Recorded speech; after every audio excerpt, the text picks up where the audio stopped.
The door, please. Hello, everybody. How are you today? Happy Saturday. Happy Saturday. I hope you guys are enjoying this beautiful weather. It's very sunny out and nice and cool here in New England. Welcome to our healthcare professional billing 101 for healthcare professionals today. And I hope you guys really enjoy the presentation. I tried to make it nice and short because I know that is a holiday weekend and people either may be on vacation or they just want to enjoy their time. So I'm going to load up my presentation now. Before I do that, I want to introduce myself. My name is Ruby Simmons, and I am your medical billing mentor and owner of Blossom Revenue Cycle Solutions, where we believe a provider should not have to struggle between their revenue and their patients. And what we do here at Blossom Revenue Cycle Solutions LLC is we help providers to understand their medical billing. We also train them in doing their own medical billing. But if they do not want to do their medical billing and they've either grown too large to do it, we could do it for them. We also offer staff training and we also offer online courses. And we also have a membership site. And thank you very much and have a good day. Oh, well, let's start the presentation. I'm a little nervous. Sorry, you guys.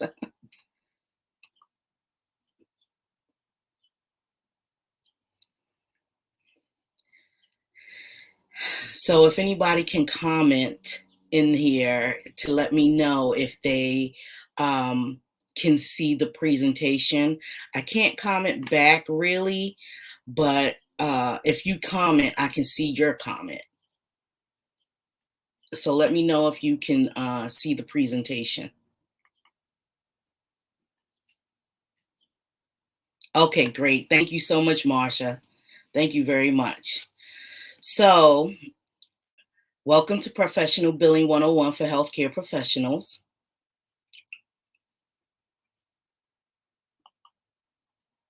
I've already introduced myself, so I'm going to give you an introduction of what medical billing is.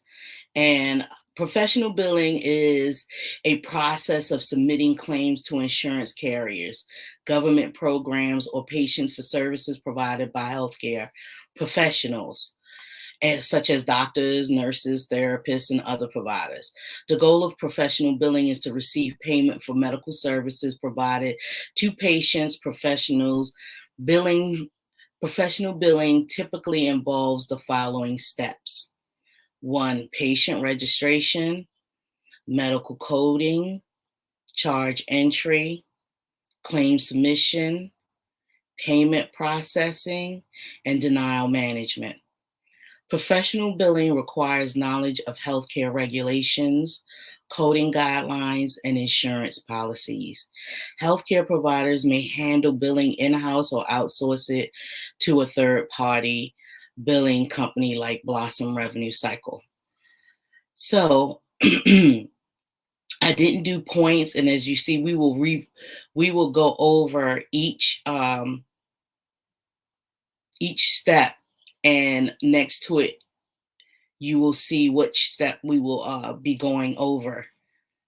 And so one of the things I wanted to talk about that I didn't include in here is I wanted to give a little more of an understanding of what professional billing is. Now, professional billing is a type of medical billing. There's different types of medical billing. You have facility billing, which is billing for the hospital or any facility that houses the equipment and offices and things like that, where you will be doing your services, So hospital billing includes some things that are a little different from physician billing, which is also professional billing. The difference between facility billing and professional billing is The codes that they use Rev codes and also DRG codes, and this helps them with their coding of their services to the insurance carriers. So I just wanted to give a understanding of the two types of billing.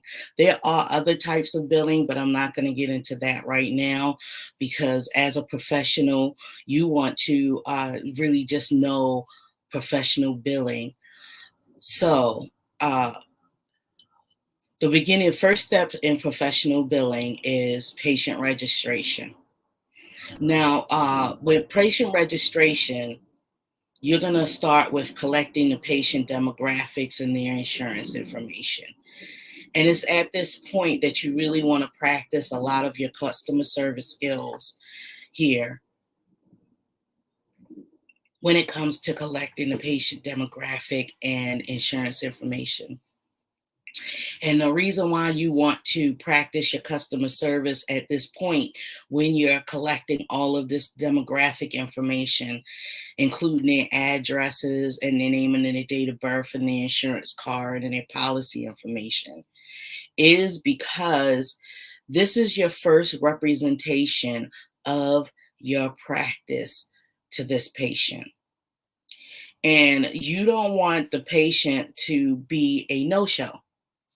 So making sure that when you speak to the patient, that you utilize customer service to address this person by speaking to them nicely and kindly and understanding any issues you may hear on the phone, like if they sound like they have a problem talking, or if they have an accent and you're having a hard time understanding them. This is where you want to practice patience. You want to practice your understanding and you want to be kind to the patient.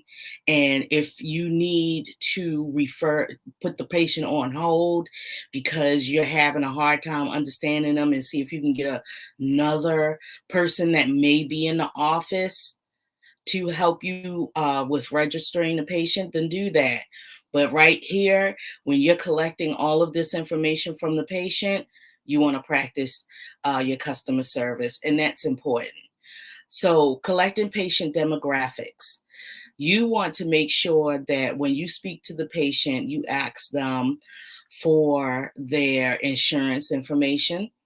And including in that insurance information, you want to see if the patient can either email you or upload to their personal portal, if you have a personal portal, the front and back copies of their cards. If they're standing in front of you, then you can ask them for a copy of the front and the back of their card. You also want to get a copy of their ID and with their name and their date of birth and everything on it, because you want to be able to ID the patient. You want to verify with the patient if their address has changed recently. You want to verify with the patient who their employer is. And you want to make sure that the information on the insurance ID is correct, and who is the subscriber and who is the subscriber and who is the insured. And with this information, you can ask the patient for policy information, but 9 times out of 10, the patient is not going to know that information. You want to make sure that you get this information after you get the correct demographic information on the patient. You should be able to sign into whatever portal for that insurance information. You want to make sure you have access to all of the insurance portals that you accept. You want to sign into those portals and check the patient's eligibility. And when you check the patient's eligibility, there should be a list of the patient's benefits, either at the bottom or there may be a tab at the top. Each website is different, so it's kind of up to you to be able to learn how to move through these portals. and look for the benefits information. Now, the patient's benefits information is not their policy information. And this is something that I want you to understand, that when you get the benefits information, it'll tell you what the patient has coverage for. It will tell you their deductibles, their copay, their out of pocket, and what they owe for the year. And it would tell you, they have behavioral health benefits, they may have radiology benefits or lab benefits, but those are the benefit information. The policy information, if you would have to call the insurance to request a copy of the patient policy information. The patient policy information depends on what kind of plan they have and who their employer is.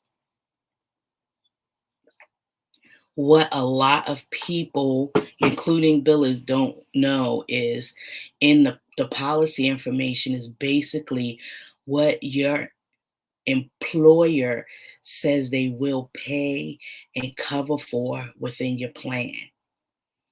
Your employer has more to do with your insurance plan than just offering it to you and paying it. They make decisions on what they will cover and what they will not cover. Especially if you have a plan, if the patient has a plan that is underwritten. If the plan is underwritten, which means the employer actually wrote their own plan and hired an insurance company to offer that plan to their employees and handle the billing and handle the claims and the payments and everything to the providers. So with that understanding, you know that if you don't get the answers that you need within the benefits information, always know that you can call the insurance and have them look at the patient's policy. So if you're a specialist, provider, healthcare professional doing something that's not normally on a patient's plan, call the insurance and see if they will cover the type of services that you offer before you see the patient, because the plan will tell you, the policy will tell you if you need to get authorization or if you need to submit a plan for treatment before you see the patient. So that's additional information that a lot of people don't talk about or teach when they talk about collecting the patient's insurance information and things like that. So I wanted to give a little heads up on that, especially for healthcare professionals who do specialty services that, when you check, you're like, well, I'm not sure if I'm covered to do this. Next, you need to understand the basics of, medical coding, assigning the medical codes, what codes you should be billing as a professional, what codes the insurance carrier uh, covers for you for your particular services and things like that. So you can look through, you can look through the CPT coding book for the types of services that you're doing, but it might be a little too overwhelming at the time. But you can also get basic breakdowns of the type of services that the insurance carrier will cover for you when you apply to be credentialed and contracted with that insurance carrier. Yes, the codes are standard nationwide. Please post I'm sorry, I forgot to say this earlier. Please go ahead and post your questions. And at the end of the presentation, I will answer all of your questions. So CPT and ICD-10 codes are way easier to understand, you know, and CPT codes can be a little difficult depending on what you're doing as a healthcare professional, and if you are a healthcare professional that owns your own business, I would advise you to get outsourced this particular service to a coder and have them create you an encounter that specifically covers the services that you will be rendering and what you can and cannot bill, with the understanding of what the services are, and with a list of the CPT codes that go with those, that are covered by each the ICD-10 codes that are covered by each CPT code. So you basically want to outline, it's like an encounter form with all of the diagnosis codes that you would be using in your specialty, and a list of the CPT codes. But it's not just going to be that encounter. They will also give you like either a spreadsheet or a PowerPoint showing you the codes, the descriptions of the codes, and why you would use them and what you would use them for. And this is important because you don't want to be a provider who starts a service and you really don't know what you're billing out. That could cause you to be, if you're billing Medicaid, if you're billing Medicare, and I mean the top 5 insurance carriers: Medicare, Medicaid, Blue Cross Blue Shield, United Healthcare, Aetna, and I would add Cigna to that. But those, they will audit you.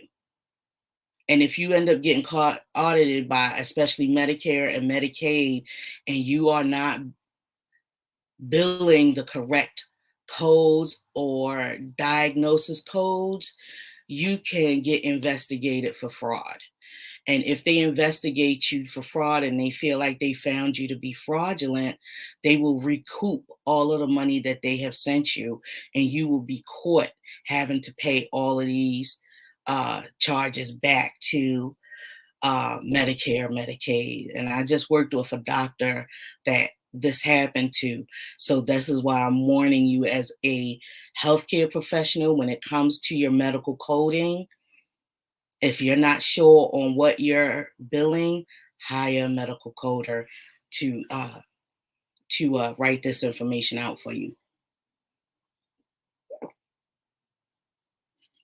So your medical coding and goes hand in hand with your charge entry. Your medical coding, your charge entry is basically you entering your ICD-10 codes and the CPT codes that you saw this patient for. And these are your services that you rendered to this patient. Charge entry is putting all of these charges into the system and making sure uh, that your notations and everything have been completed, and that you have answered all of any questions that need to be notated in this patient's notes when you're entering these charges.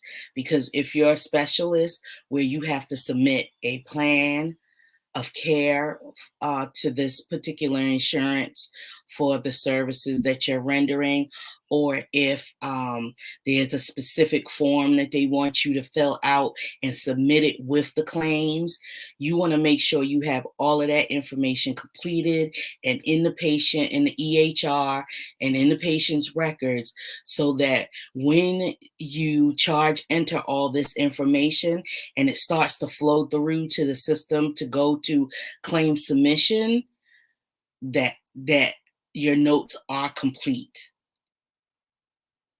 you have to make sure that your notes are complete. And this is why medical coding and charge entry kind of go hand in hand, because your coder, or if you are putting in your codes, you want to make sure you're doing the right ones. And next is claim submission. So claim submission is basically when you have done everything that you needed to do for your claims. You've finished your notations. You have put in your correct billing. You have all of the patient demographic in the system. You have your authorizations and everything that you may need. And then you submit this claim to the biller to be reviewed to make sure everything is clean and correct. And the biller will the biller or the coder, whoever you have in charge of this particular step. If it may even be yourself, you know everything. If you know everything is correct, then you submit it to the biller and you release it.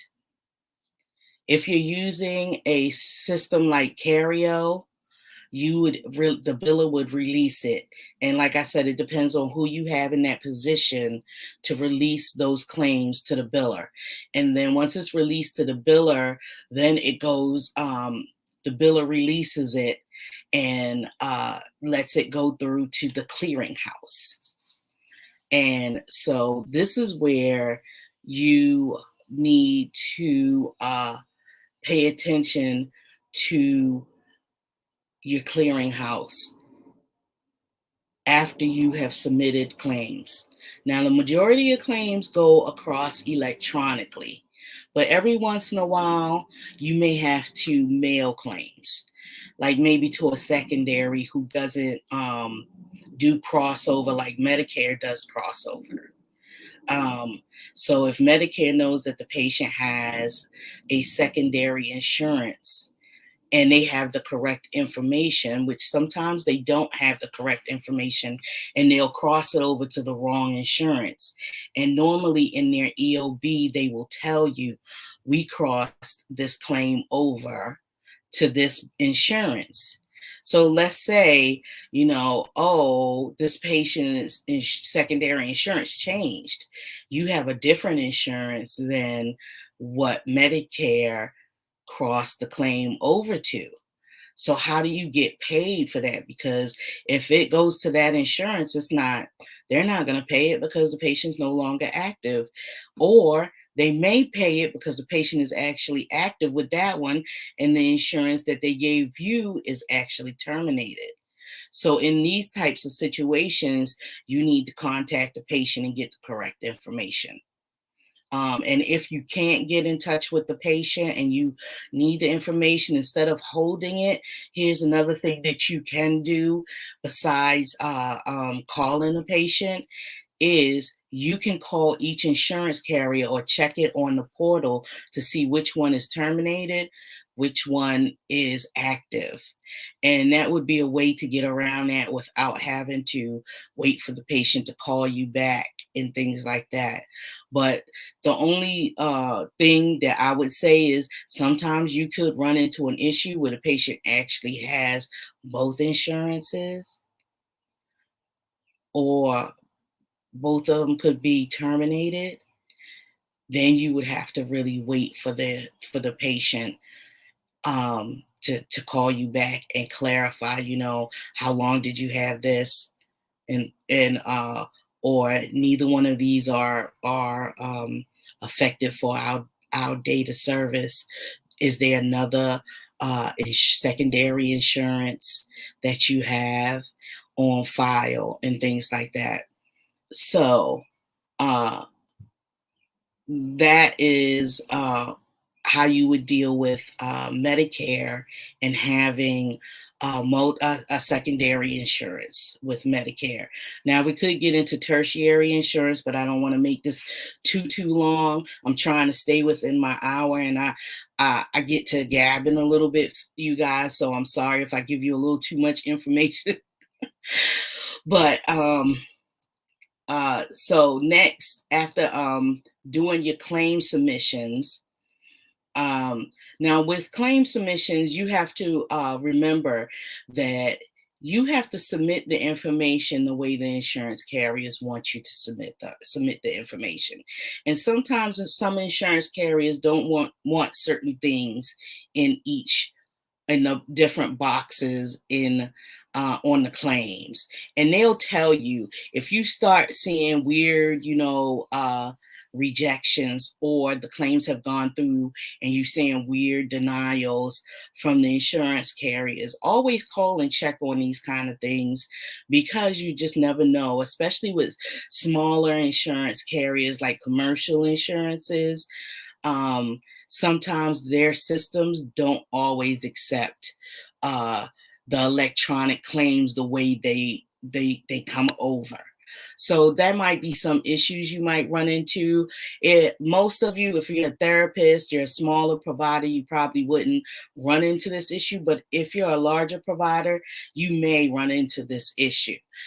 And so the next thing is payment posting. Now, payment posting is very important.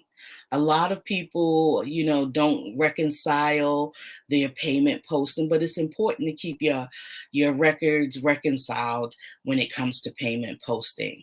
Now, payment posting is just basically you posting whatever payments have come over from the insurance carriers. Now, I recommend making sure you sign up for EFTs and ACHs so that you get your money electronically, as opposed to receiving checks.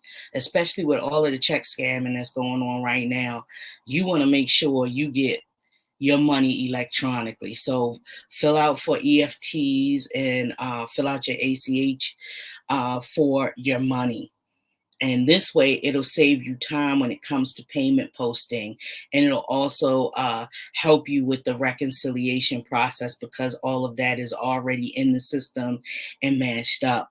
But let's say you have an insurance carrier that's saying they paid you, but you don't see the payment, and you're having issues with this claim because it's saying that it's paid, but you didn't get the payment and things like that. This is where you would really need to make sure that you get copies of that payment to be able to track it. If the insurance says, well, we paid you and this is the check number and blah, blah, blah, and you check your account and you're like, I don't see it. I don't see it. What you should do is request a hard copy of that payment, because sometimes they will pay you, but the address is wrong. Something on that payment is wrong, causing it not to come to you.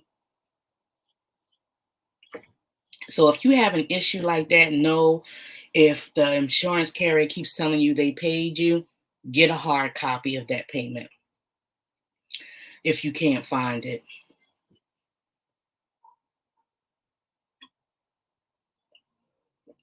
Sorry, I had to get a drink of water. Denial management. So here on denial management will be the bulk of your work. If you have excuse me, if you have denials that have come in from the insurance carrier, it's very important that you follow up on your denials immediately. Your denials are very important. You don't want them to sit for too long. You don't want them to outdate and you run out of time for follow-up. I'm sorry, I have a tickle in my throat that just does not want to go away. So anyway, with denial management, when you're managing your denied claims, you want to identify and resolve the errors, or resubmit the claims with whatever additional information that they're asking for. And in denial management, you have filing time limits. you have your filing time limits with when you need to submit the original claims, and you also have filing time limits when you need to clear up your denials and or appeal these denials. Now, one thing I want to say is you have to understand that there's a difference between denials and rejections. A lot of times people get confused with those and they'll get rejections from the clearinghouse. So rejections come from the clearinghouse, and then they'll get denials from the insurance, and they think that they're both the same thing. So if the clearinghouse rejects your claim, it'll come back to you and say that it's rejected for such and such information. Some people will call the insurance, and the insurance is like, we don't have the claim. And they're like, well, I submitted this claim like 3 times, and every time I call, you don't have the claim. That's because the denial is not a denial, it's a rejection, and it's coming from the clearinghouse. And you should be trying to either contact your clearinghouse, or going to review your reports in your EDI portal, and that's the electronic data interface. And I think more so larger organizations really do this. Um, but if you have something like Cario, you would open a ticket and ask them to help you understand this rejection. Sometimes you can just Google it, or sometimes you can go on the website of your software carrier, and they already have an entire outline of what you need to do for a specific rejection that you get from the clearinghouse. And in um, this is where you'll really deal with loops and segments when it comes to your claims. And this is why you need to understand, when you're filling out your claims and things like that, which boxes are the loops and segments. And I'll get into that a little more. But understanding the difference between a rejection and a denial will help you in in cleaning up anything that you have. So denial management kind of covers all of that, rejections and denials, but you need to know the difference between rejections and denials. So rejections are the clearinghouse.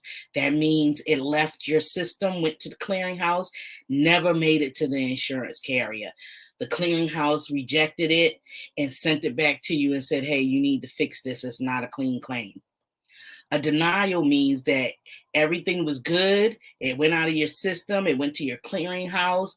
Your clearinghouse said everything's good. Then it got to the insurance, and bam, the insurance said, nope, this is not a clean claim. We need additional information, so we're going to reject it and send it back to you.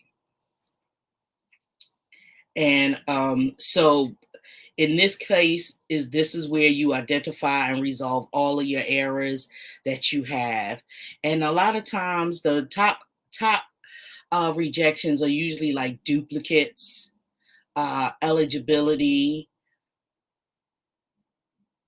You're welcome. And eligibility, and what else?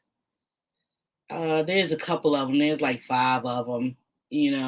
Missing information is another one. And non-covered, and those are the ones that come to mind mostly. Those are the top ones that I see a lot for denials. And so with all of that, let me see. Next, I'm gonna try and show you guys how to fill out a claim. And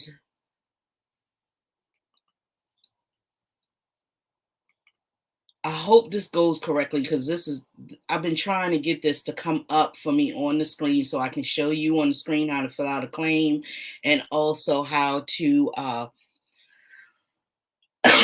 excuse me, fill out a how to bill on in your software system, but I don't think I'm gonna be able to do that today because I kind of locked myself out of my system, and I'm waiting on what you call it to try and get me back in IT and everything kind of thing.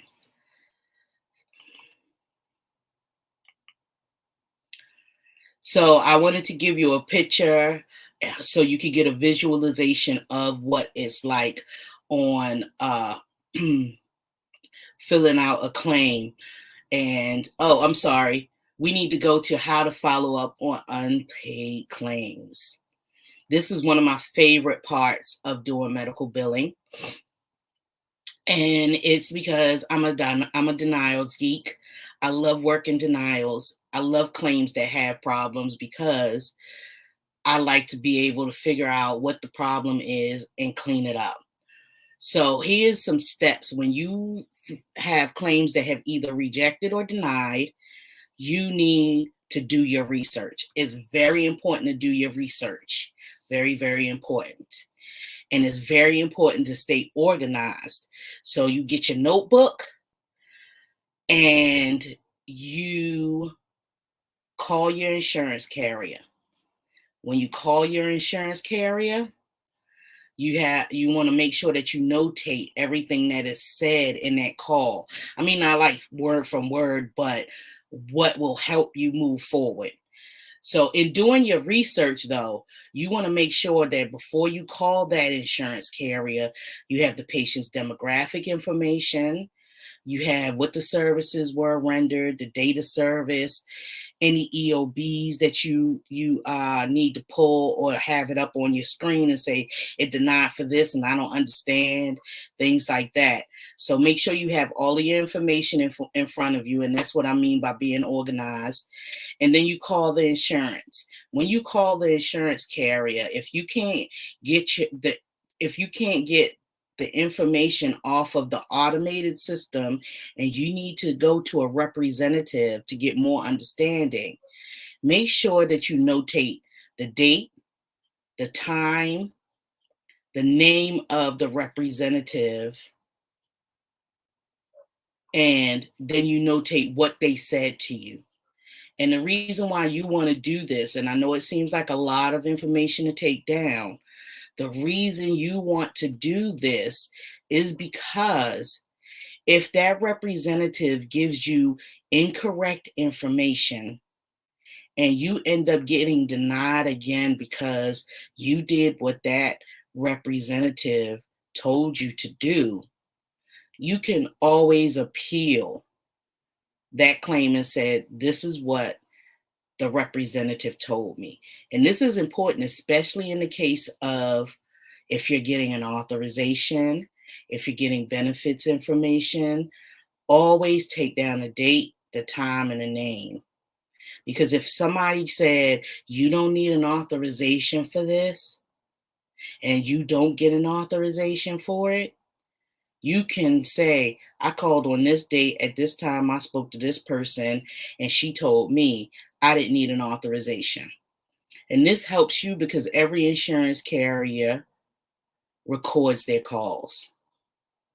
So they can go back to that date, go to the time that you said you called and spoke to this person, and listen to the call and listen to if that representative actually told you you did not need an authorization. Trust me, I've gotten several claims paid like that because the representative gave incorrect information. So you as a provider have the right to dispute when they tell you wrong stuff at the insurance information. If they give you the wrong information at the insurance carrier, you can fight them back and say, look, I was informed wrong by your people who should know your policies, who should know your procedures, who should know your plans. You know what I'm saying? They should know all of this. So they should not be advising you in error.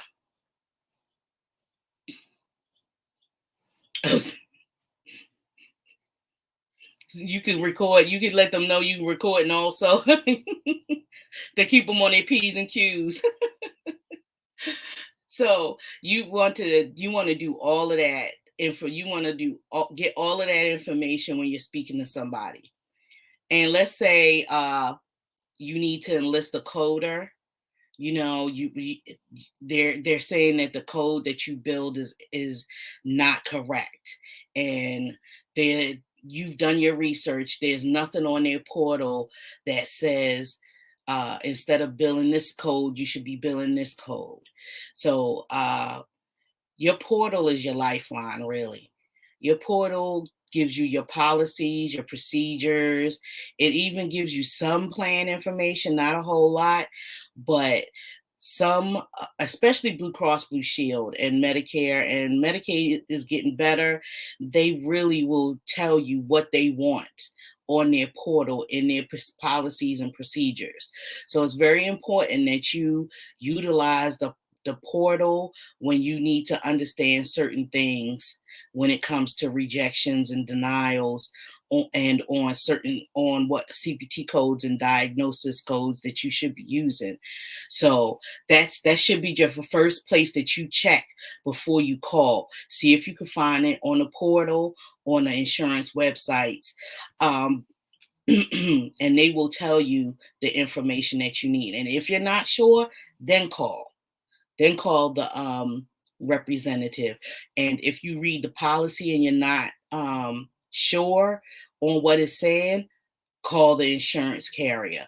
And if you're a larger organization, like mid-size organization to large organization, one of the things that you can do, if you have a lot of these claims that have come in, an exorbitant amount of these claims that have come in, you can request a representative to help you, to support you in getting these claims reprocessed, so that you don't have to keep going through each and every single claim.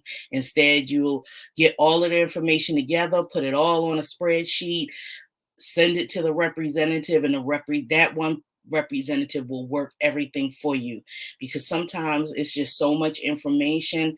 It would take you forever to get all of that information to them in a timely manner. So you have the right to ask for a representative. And let's say you're talking to the representative and the representative just sounds like they don't know what they're doing, they don't know what they're saying, they're confusing you or whatever. You have the right to request to be escalated to a supervisor or manager. Just say, I'm having an issue. Could you please get a supervisor or a manager for me? And, you know, sometimes they say, well, I can help you and blah, blah. And be like, it's nothing you're doing wrong. You know, reassure them. You don't want to spook them too much, because some of them will hang up on you. They will hang up on you, and you just, have to call back and start all over again. But if you got that information that I told you, their name, what time you can file a complaint too if they hang up on you. But definitely enlist your coder, enlist anybody else that you need that may help you um, on your follow-up to help you clean up your claims and your denials, and any get paid on any unpaid claims, because sometimes unpaid claims are not always denials and rejections. Sometimes there's glitches in the systems where the claim just gets lost. It just falls into a black hole, and you have to find out where it got lost at. And so that means you have to do the trail. You have to do all of the research and following up with what happened. And then you have to start enlisting people like IT to figure out what happened to the claims. So that's following up on claims. So now I got like about 15 minutes. Let me see if I can show you how to fill out a claim.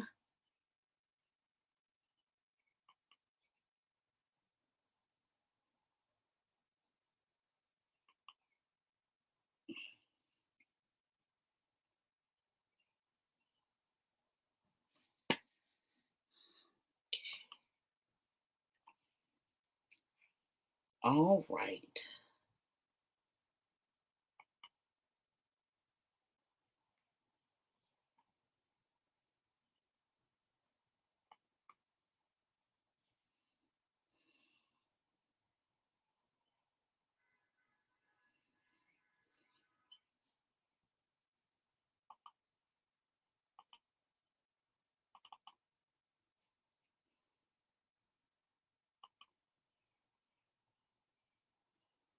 Here we go. Can everybody see my screen? Can somebody post and let me know if you can see my screen?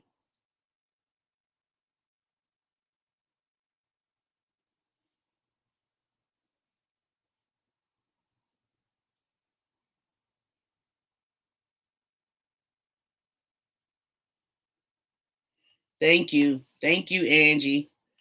All right. So let's say we're billing to United Healthcare. Now, a lot of this information I'm going to make up. These are the boxes that you need to have filled out when you're submitting claims. You want to fill out the top section, which will have the insurance address. And we're going to send this to United Healthcare P.O. Box 11245 San Antonio, TX. Okay.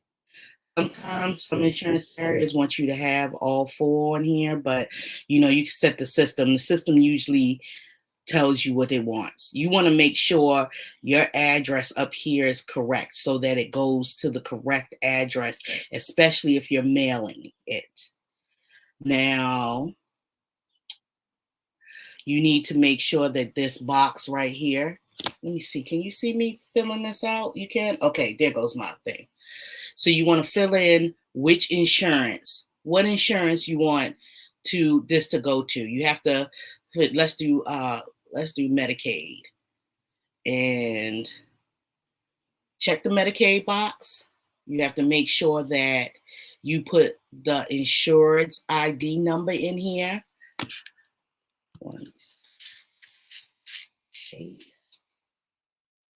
And you know, with this insured ID number, you have to use the ID number that's on the card.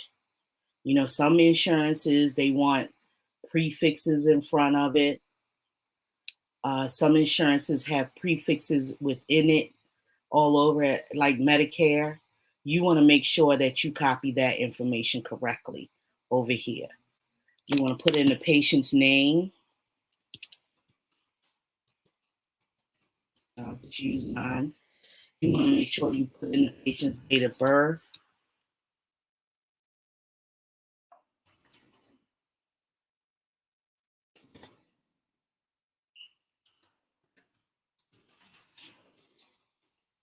You want to make sure you put their sex in.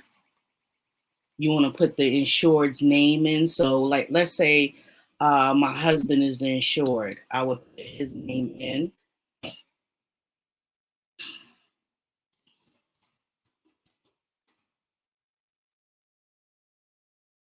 Don't ask me if my husband's related to DMX. He's not.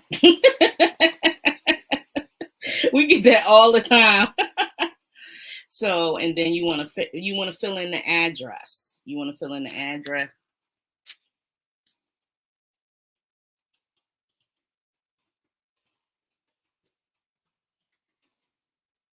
And the relationship to the patient. So I would be the spouse. If it was my insurance, then it would be self. But I'm the spouse. I'm married to Earl, and he is the insured. That means that he got his insurance through his employer, and it covers me and him. All right. And is his address different? No, not really. You could fill it. You could fill it in, or you could leave it blank. It depends on if the insurance doesn't like it. I'll fill it in to make sure that everything is clean.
All right. So we filled out the patient's information, the patient's address. We put in the date of birth, the sex, and the patient's relationship to the insured. Here is the insured's information. This is what's on the card as their ID number, the insured's name, address, and everything is there. Now, this right here comes in, is there any other insurance that they have? And now, if they have a secondary insurance, you would fill in this information. This information, excuse me. But if they don't, you would leave it blank. This area you would not need to fill in. This is reserved for the NUCC use. And that's if they request certain things. It depends on what insurance that you're billing on if you would need to use this. Most times you will not when you're just doing regular simple billing. So the next important box that you need to fill out is this one right here, the patient's conditions related to. So this box will tell the insurance whether this was an accident with the employment, which is workers' comp. This will tell you if it was an auto accident, or let's say the person fell off somebody's roof, or they fell off their own roof. If they fell off their own roof, their homeowner's insurance would be responsible for this. That's if they decide to sue their homeowner's insurance. And that's just some additional information that you would need to know when it comes to other insurance kind of thing. That's just like if the patient has a different type of insurance you would be billing.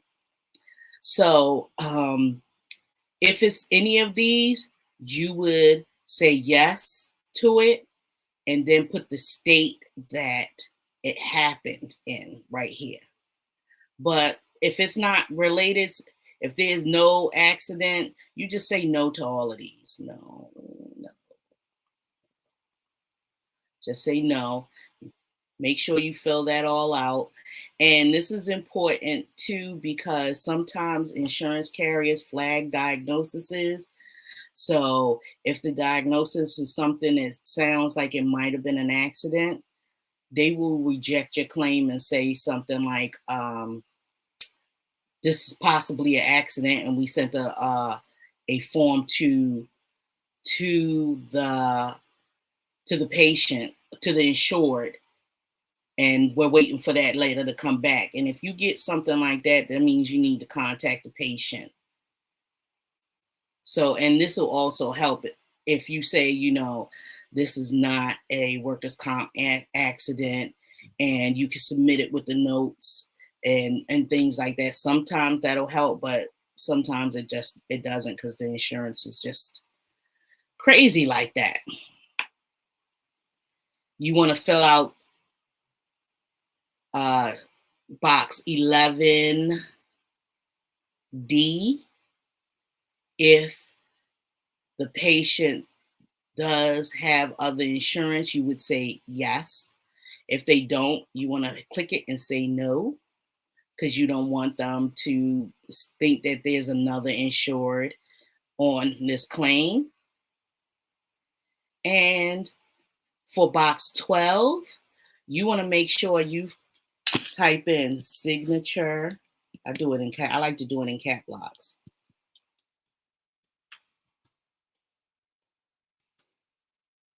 So I use this in there is when you see the patient comes in, they've registered, things like that, and you have them sign their paperwork should say in there, I give such and such permission to bill my insurance carrier on my behalf.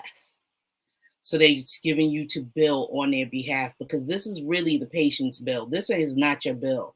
This is the patient's bill to bill their insurance carrier. And they are really responsible for it. But you're doing them a courtesy and a favor by billing in this to the insurance carrier for them, so that you can see when you get paid. So it's a way of kind of controlling, that you get paid, kind of thing. Then right here, you'll put the date of service in.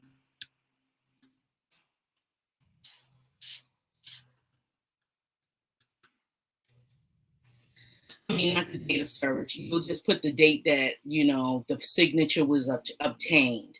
Now, you have to get this signature updated. Like, I think it's every 6 months to a year. You have to get the signature on file updated. And you would only fill out this signature here if there was like someone else that was representing the patient and was authorized to sign for the patient. So I wouldn't bother to fill that in anyway. And date box 14 is date of current illness, injury, or pregnancy, last menstrual period. So you would put the date, the first date. If you're recurrently seeing this patient for something, you would put the first date that you saw this patient for this illness. So let's say the patient had a cut on their finger. They came in, they ended up getting stitches. You treated them on 12/15, and then they had to come back on January 15th and get the stitches taken out. The date of the injury would be 12/15, because that's the date that it happened. That's the date that you saw the patient and did that kind of thing. If the patient is pregnant, you got to put the last menstrual period in here. And qualifiers, they have certain qualifiers that you have to put in here sometimes. But I don't use that box very often at all. Other dates of service, same thing right here. Other dates of service are like other things that may have happened to the patient that the insurance wants you to fill out. And if this workers' comp in box 16, you would have to put in, if they're going to be out. If you're seeing a patient for a workers' comp issue, you would fill this area out, because it tells the insurance this patient is going to be out for this amount of time, and they can't be they're unable to work for that amount of time. If the patient in box 17, if the patient was referred to you from a provider, excuse me, you would put the name of the provider in here,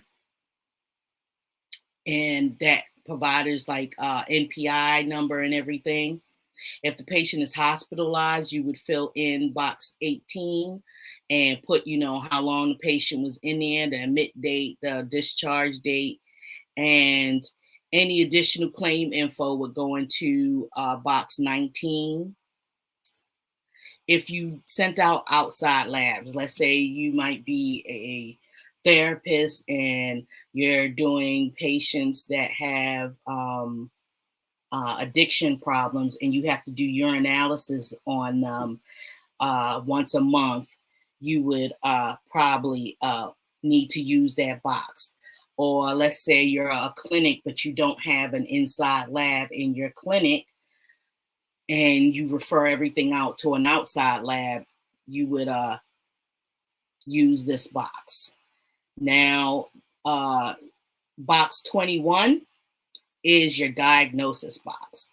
So let's say I just went to the therapist. I'm having alcohol issues. When you enter the diagnosis, you do not enter the diagnosis with any periods on it. Like there's periods in the ICD-10 book, but when you put it in on a claim, they don't want that. So you're going to put in your 1020, which is alcohol abuse unspecified. So you put that in there for box 21 for the diagnosis. You don't use any periods. And then, you can do up to L. That's like how many? That's about 12 diagnoses. Yeah, that's like 12. You can put up to 12 on there, but it depends on the insurance carrier because they can't read but so many on some of their systems.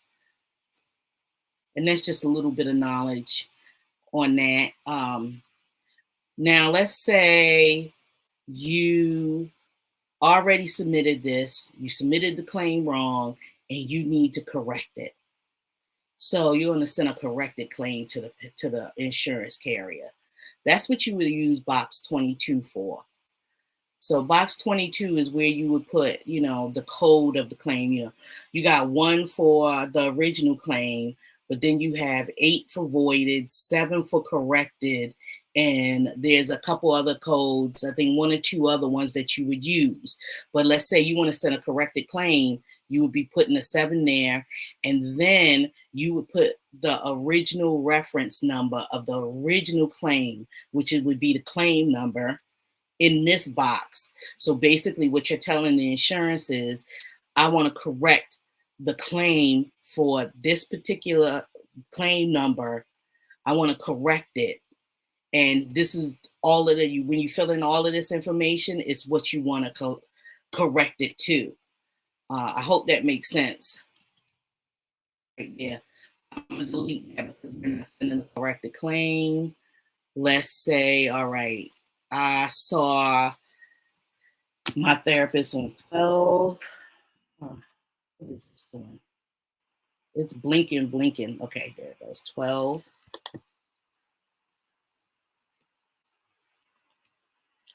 15. 20.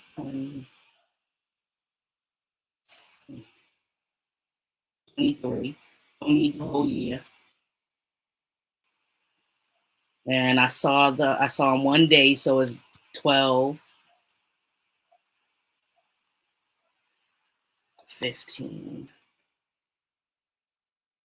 23.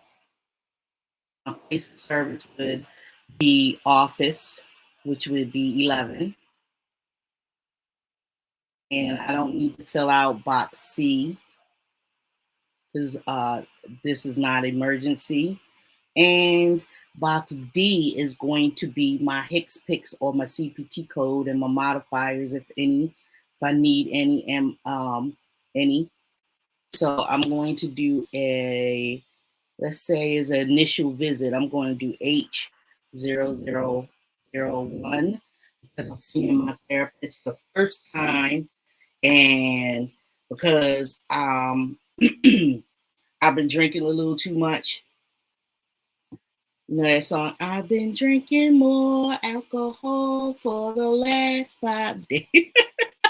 I've been looking at too much IG, y'all. So I don't need a modifier with this. And what E is saying is, it says diagnosis pointer.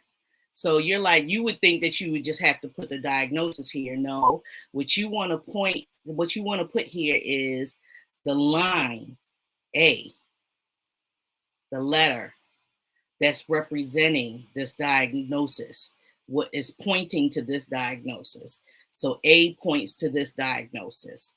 So you put an A here to point to that diagnosis. Now, sometimes people fill this out and they put the wrong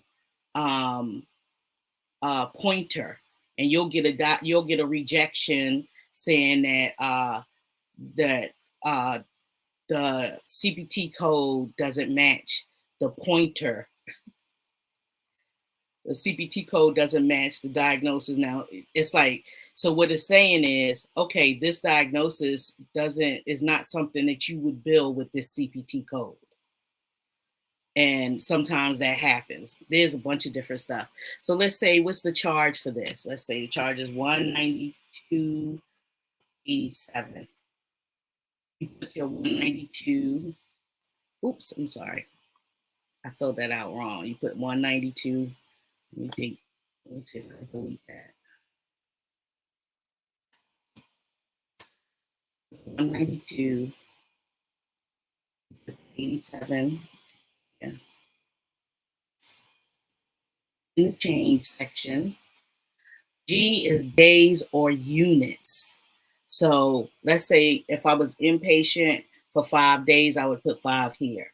But with this, I saw her one day, so I'm just going to put 1 in here. Or if it was medication, it would calculate the units of medication. So let's say they was giving me insulin, they would say we gave her 10 units of insulin. Or if it was anesthesia, you would have to put the units in there.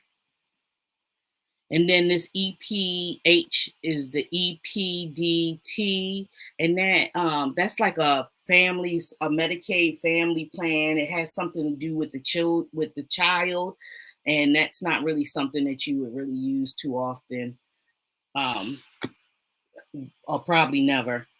And let's do the NPI number now.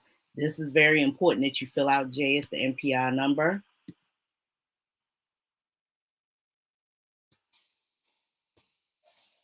I'm just going to make the NPI number. We got that in there. And then we're going to put in the tax ID number. And the tax ID number could be anything. Let's start for. You don't really need to have the dash. So I'm going to delete that.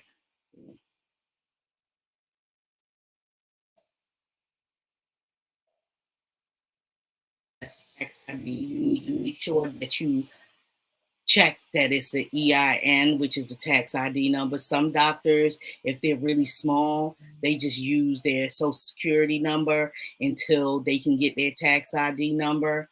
But that's it. And in your system, if your system has given you any kind of a patient account number or something like that, some people just use the actual member number and put it in there to represents the patient account.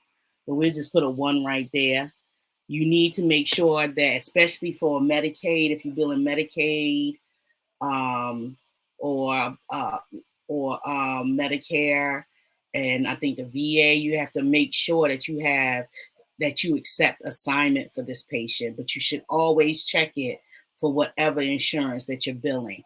And then you're going to put the total amount, 192,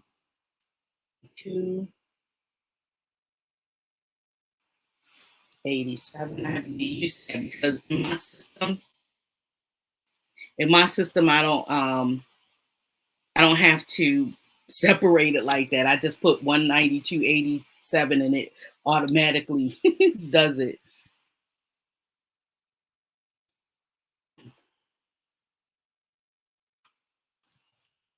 92.87.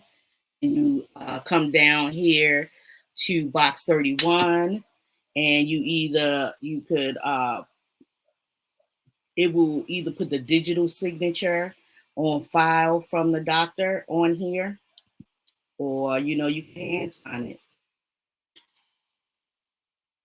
And wait.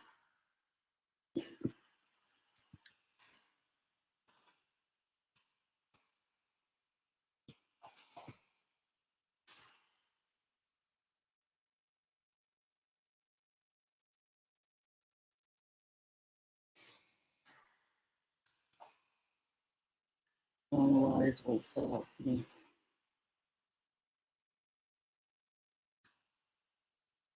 That's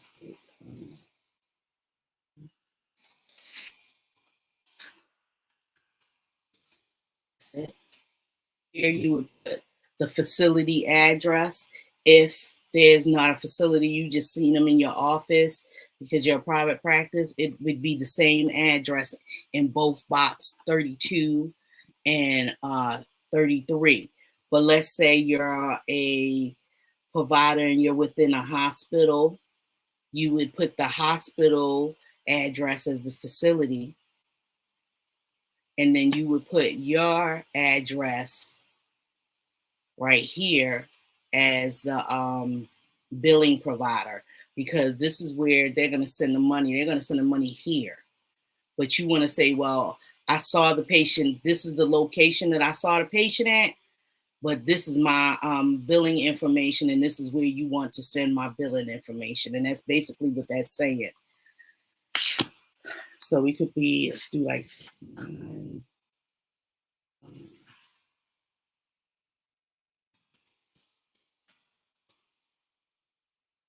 and you fill in the whole address. I'm not going to go into that because I'm trying to move through this because I think I'm over time. Yeah, I'm like 10 minutes over, but we can keep on going. And here you would put the NPI number, the NPI number of the facility. And then here you would put your provider address, you would put your phone number, and you would put your NPI number up here, down here, if you were working out of a facility. But if you're billing out of your office, you just put your office address in both places. So we would put 69.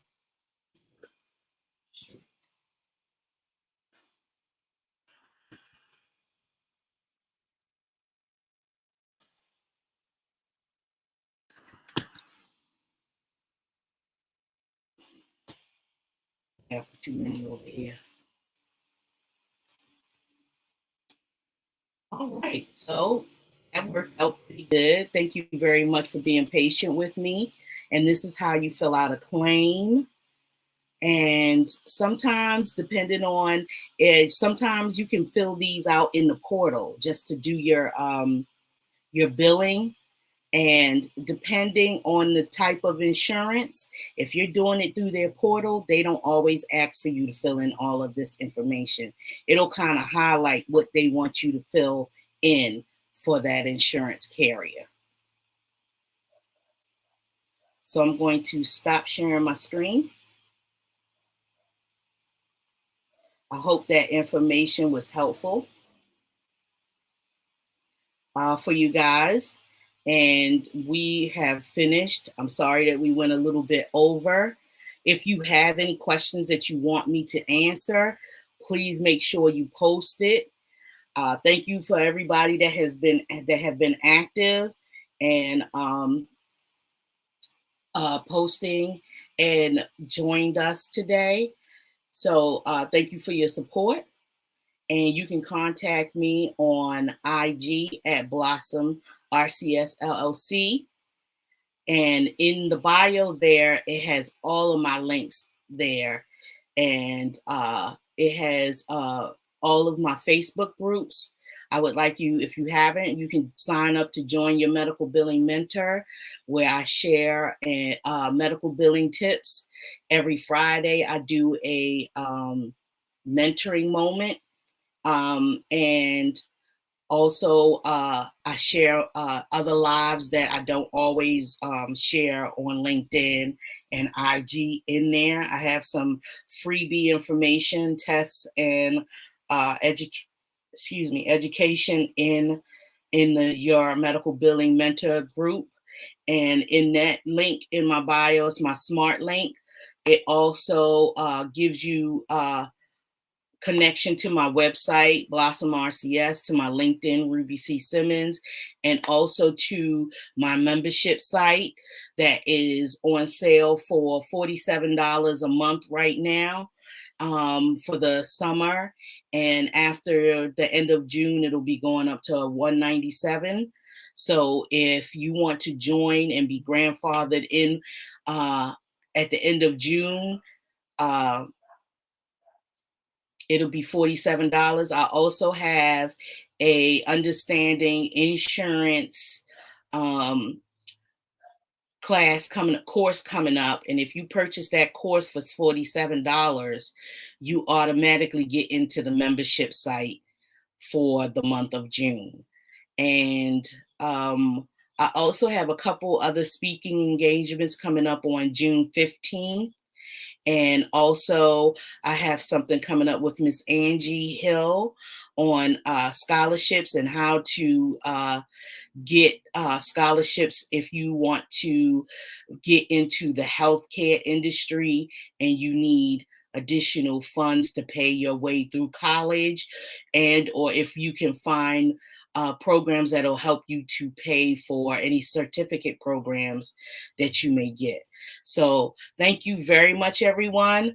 I hope you have a great weekend. My name is Ruby Simmons, and I'm your medical billing mentor and owner of Blossom Revenue Cycle Solutions. Thank you so much again for showing up. I'm sorry. I think I was a little late, or maybe I wasn't. Anyway, thank you very much. I really appreciate it. Have a good day and enjoy your holiday. Bye bye.